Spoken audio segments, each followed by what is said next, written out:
कोकणातील प्रत्येक अपडेट जाणून घेण्यासाठी आजच माझे कोकणच्या सोशल मीडिया प्लॅटफॉर्मला लाईक, फॉलो आणि सबस्क्राईब करा। रायगड जिल्ह्यातील माणगाव नगरपंचायत उपनगराध्यक्षपदी रिया रत्नाकर उभारे यांची बिनविरोध निवड झाली आहे। यामुळे माणगाव नगरपंचायतीवर अजित पवार गटाच्या राष्ट्रवादी काँग्रेसचे वर्चस्व पुन्हा एकदा सिद्ध झाले आहे। यापूर्वीच्या उपनगराध्यक्षा हर्षदा सोनकर काळे यांनी उपनगराध्यक्षपदाचा राजीनामा दिल्यानंतर 4 डिसेंबर रोजी ही निवडणूक प्रक्रिया पार पडली।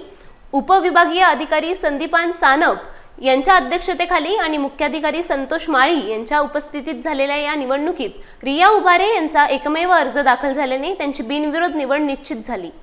राष्ट्रवादी काँग्रेसच्या एकूण 17 पैकी तब्बल 16 नगरसेवक निवडून आल्याने खासदार सुनील तटकरे यांच्या नेतृत्वाखालील राष्ट्रवादी काँग्रेसने माणगावात आपले स्थान अधिक मजबूत ठेवले आहे।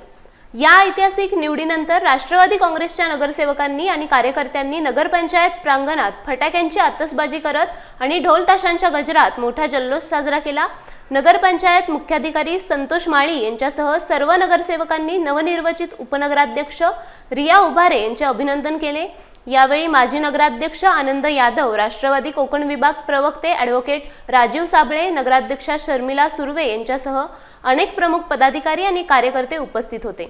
रिया उभारे यांच्या निवडीमुळे माणगावमध्ये उत्साहाचे वातावरण आहे। त्यांची भव्य मिरवणूकही काढण्यात आली, जिथे विविध सामाजिक संघटना आणि राजकीय पक्षांच्या पदाधिकाऱ्यांनी त्यांना पुढील कार्यासाठी शुभेच्छा दिल्या। माणगावच्या विकासाला आता अधिक गती मिळेल अशी अपेक्षा व्यक्त होत आहे। सर्वप्रथम नमस्कार। आज उपनगराध्यक्षपदी माझी निवड झाली, त्याकरिता मी सर्वप्रथम आमचे आदरणीय सुनीलजी तटकरे साहेब, त्याचबरोबर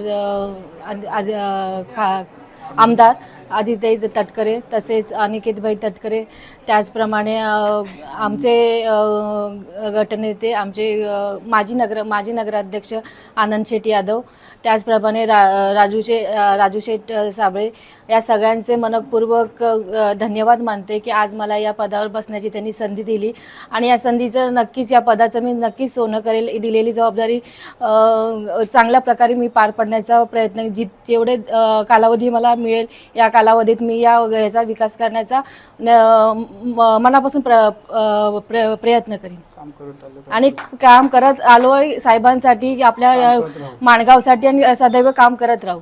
धन्यवाद।